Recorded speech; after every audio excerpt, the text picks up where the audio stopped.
ষষ্ঠ শতকে যারা প্রতিবাদে ধর্মকে ভারত তথা বিশ্বের সর্বাধিক জনপ্রিয় করে তুলেছিল তাদের মধ্যে অন্যতম ছিলেন গৌতম বুদ্ধ। ভারত ও ভূখণ্ডের ইতিহাসের পাতা উল্টানো গেলে যে সংস্কৃতি ও দর্শনের কথা অনিবার্যভাবে উঠে আসে তা হলো বৌদ্ধ সংস্কৃতি ও দর্শনের কথা। আর এই দর্শন চর্চার প্রধান কেন্দ্রবিন্দু কিন্তু বঙ্গদেশ, মানে বর্তমানের বাংলাদেশ ও পশ্চিমবঙ্গ। খ্রিস্টপূর্ব ষষ্ঠ শতকে বৌদ্ধ ধর্মের আবির্ভাব হয় ভারতবর্ষে। বৈশাখী পূর্ণিমা তিথিতে নেপালের তরাই অঞ্চলে কাপিলাবস্তু লুম্বিনী উদ্যানে শাক্য নামে এক ক্ষত্রিয় রাজপরিবারে তার জন্ম। পিতা শুদ্ধোধন এবং মাতা ছিলেন মায়াবতী। গৌতম বুদ্ধের পিতা ছিলেন কপিলাবস্তুর রাজা এবং মাতা ছিলেন কালিয়াগণের রাজকন্যা। শাক্য প্রজাতন্ত্রের নির্বাচিত প্রধান ক্ষত্রিয় বংশে শুদ্ধোধনের পুত্র ছিলেন সিদ্ধার্থ গৌতম।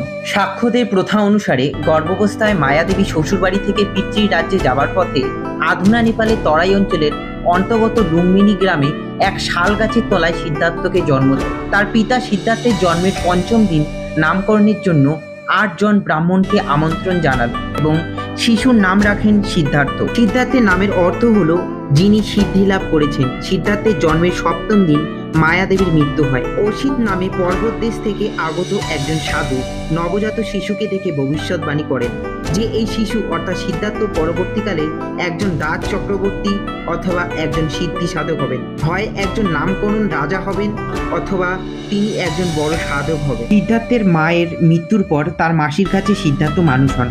সংসারের প্রতি আকৃষ্ট করার জন্য তার পিতা তাকে 16 বছর বয়সে কলিয়গণের সুন্দরী এক কন্যা যশোধর সাথে সিদ্ধার্থের বিবাহ দেন এবং তারা রাহুল নামে একটি পুত্র সন্তানের জন্ম দেন। সিদ্ধার্থ তার জীবনের 29টি বছর প্রথমে রাজপুত্র হিসেবে অতিবাহিত করেছে এবং শুদ্ধোধন ও সিদ্ধার্থের জীবনে বিলাসিতার কোনো রকম ত্রুটি রাখেনি। কিন্তু সমস্ত রকম ব্যবস্থা করা সত্ত্বেও সিদ্ধার্থ বস্তুগত ঐশ্বর্য ধন সম্পত্তি যে জীবনের লক্ষ্য হতে পারে না তা উপলব্ধি করা শুরু করেছে। একদিন সিদ্ধার্থ মনস্থির করল যে আজ রাজমহলের বাইরে যাবে আর এই যে রাজ্যবাসী তাদের এই খুশির জীবনযাপন তিনি পরিক্রম করবে। আর পরিকল্পনা মাফিক তিনি 29 বছর বয়সে সর্বপ্রথম রাজপ্রাসাদ থেকে বাইরে আসে। এটা সেই দিনই ছিল যেটা রাজার ভয় ছিল। প্রাসাদ থেকে বেরিয়ে তিনি সর্বপ্রথম একজন বৃদ্ধকে দেখতে পান এবং তার সারথীকে জিজ্ঞেস করেন যে এনার অবস্থা কেন এরকম।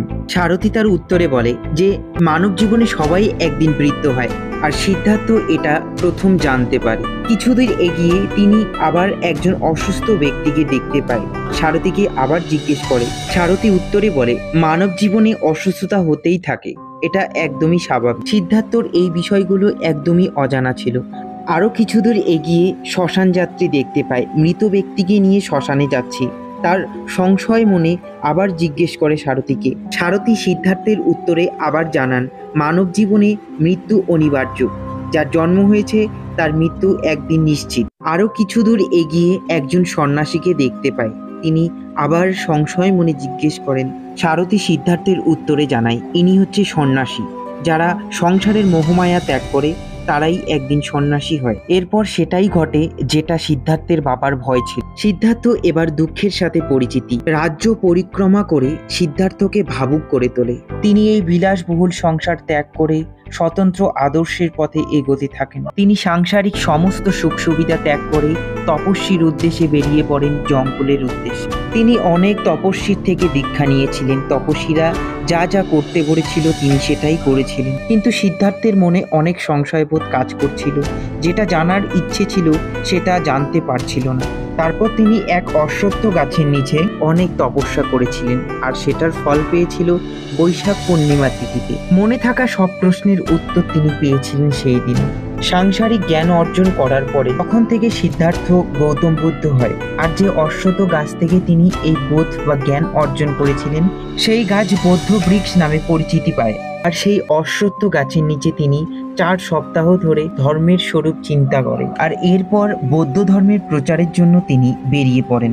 তিনি সবাইকে মধ্যপন্থা অবলম্বন করার কথা বলেছিলেন এবং চতুরার্য সত্য মানে 4টি শ্রেষ্ঠ সত্য এবং তার প্রধান জ্ঞান দর্শন এবং অষ্টাঙ্গীয় মার্গ মানে অহিংসর প্রচার করেছিলেন। সঠিক বোঝাপড়া, সঠিক চিন্তা, সঠিক বক্তৃতা, সঠিক কর্ম, সঠিক জীবিকা, সঠিক প্রচেষ্টা সঠিক মননশীলতা, সঠিক একাগ্রতা, যেটা জীবনকে উন্নতি সাধন করার জন্য অনেক উপকৃত করে। তো আজকের এই ভিডিওটা কেমন লাগলো? আমি এমন ঐতিহাসিক ও অনেক ফ্যাক্ট নিয়ে আসি, তো সাবস্ক্রাইব করতে একদমই ভুলো না। তোমাদের জন্য এটা তো একদমই ফ্রি, কিন্তু আমাকে এটা এগিয়ে নিতে অনেক অনেক সাহায্য করে। তো চলো আজকের মতো আসি, সবাই ভালো থেকো, সুস্থ থেকো, দেখা হচ্ছে নেক্সট ভিডিওতে।